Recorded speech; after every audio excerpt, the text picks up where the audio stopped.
Pouco depois de ter ido ao workshop, ele telefonou-me para pedir alguns conselhos. Eis um artigo que eu escrevi imediatamente após a nossa conversa telefônica.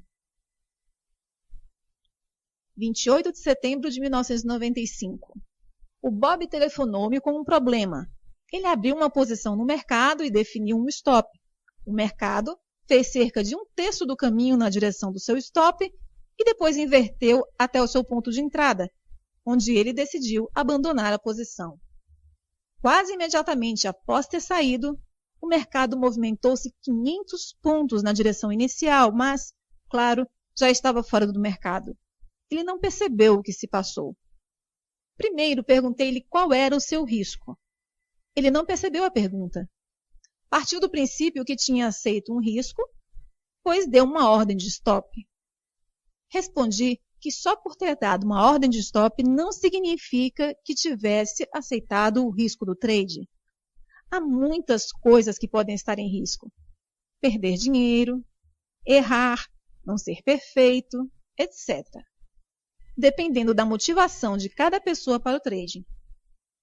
Salientei que as convicções de uma pessoa são sempre reveladas pelas suas ações.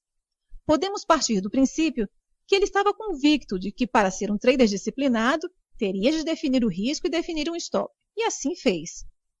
Mas é possível definir um stop e, ao mesmo tempo, não acreditar que alguma vez o vai executar ou que o mercado se movimente na sua direção.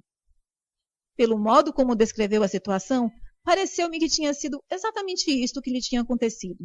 Quando realizou o trade, não acreditava que o seu stop ia ser atingido, nem que o mercado iria na sua direção.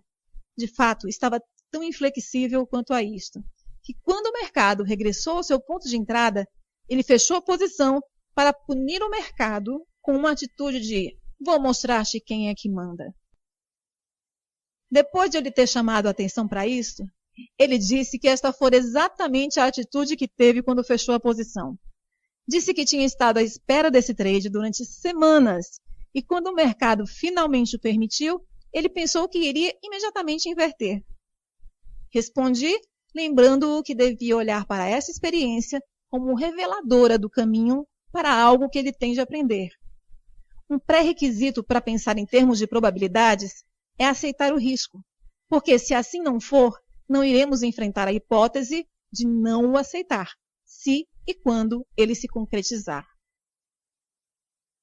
Quando tiver treinado a sua mente para pensar em probabilidades, significa que aceitou completamente todas as hipóteses, sem resistência ou conflito interno, e que se esforça para ter em conta as forças desconhecidas.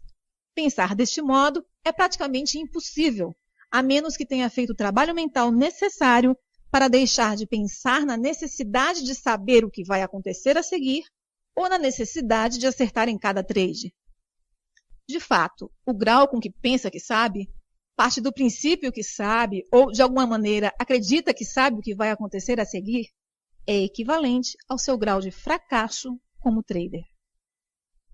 Os traders que aprenderam a pensar em termos de probabilidades estão confiantes no seu sucesso, porque empenham-se em agarrar cada trade que corresponda à oportunidade que identificam.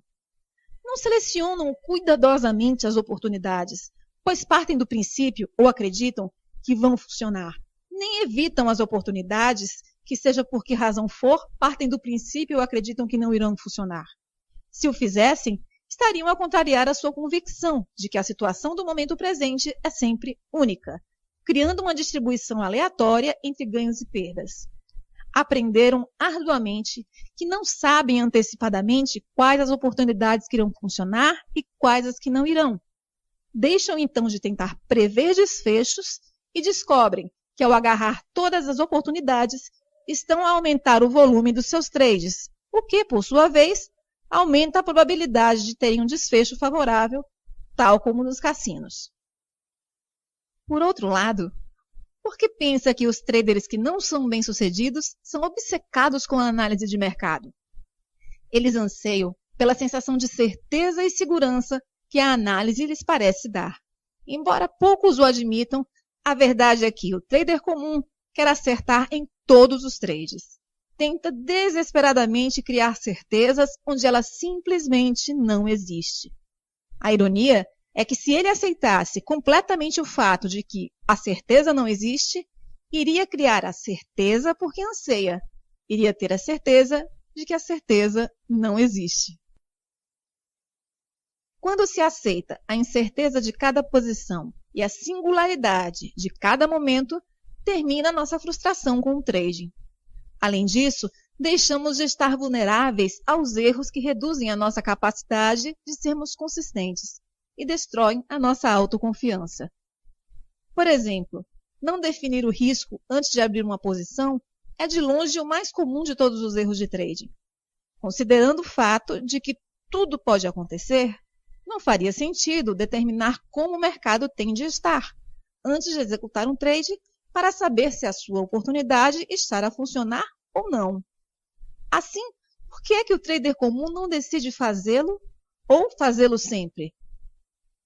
Já dei a resposta no capítulo anterior, mas há mais a dizer sobre isto e também há uma lógica complicada envolvida. No entanto, a resposta é simples. O trader comum não predefine o risco ao abrir uma posição porque acredita não ser necessário. E acha que não é necessário porque acredita que sabe o que vai acontecer a seguir. E a razão por que acredita que sabe o que vai acontecer a seguir é porque não abre uma posição até estar convencido de que está certo. No ponto em que estiver convencido que o trade será ganhador, já não é necessário definir o risco, porque se ele está certo, deixa de haver risco. Os traders comuns fazem o exercício de se convencerem que estão certos antes de abrirem uma posição, porque a alternativa, estar errado, é simplesmente inaceitável. Lembre-se que as nossas mentes estão programadas para associar. Em resultado disso, estar errado em qualquer trade específico pode estar associado a qualquer outra experiência na vida de um trader em que tenha errado. A implicação é que qualquer trade pode facilmente lançá-lo para a angústia acumulada de todas as vezes em que ele já esteve errado ao longo da sua vida. Dada a enorme acumulação de energia negativa por resolver que existe na maioria das pessoas a envolver o significado de estar errado, é fácil perceber por que é que cada trade pode literalmente adquirir um significado de uma situação de vida ou de morte. Assim, para o trader comum determinar como o mercado tem de parecer ou soar para lhe dizer que um trade não está a funcionar, iria criar um dilema irreconciliável. Por um lado, ele quer desesperadamente ganhar, e a única forma de ganhar é participando, mas a única forma de participar é se tiver a certeza de que o trade vai ser bom. Por outro lado, se ele definir o risco, está a reunir deliberadamente argumentos que vão negar algo do que já se tinha convencido. Ele estará a contrariar o processo de tomada de decisão que implementou para se convencer a si mesmo que o trade irá funcionar. Se se expusesse às informações contraditórias, tal iria gerar dúvidas sobre a viabilidade do trade. Se se permitir duvidar, é muito improvável que entre. Se não abrir uma posição e esta se revelar ganhadora, ficará numa extrema agonia. Para algumas pessoas, nada magoa mais do que uma oportunidade perdida devido à insegurança. Para o trader comum, a única saída deste dilema psicológico é ignorar o risco e continuar convencido que o trade é bom. Se esta situação lhe parece familiar, pense nisto. Quando se está a convencer a si mesmo que está certo, o que está a dizer a si próprio?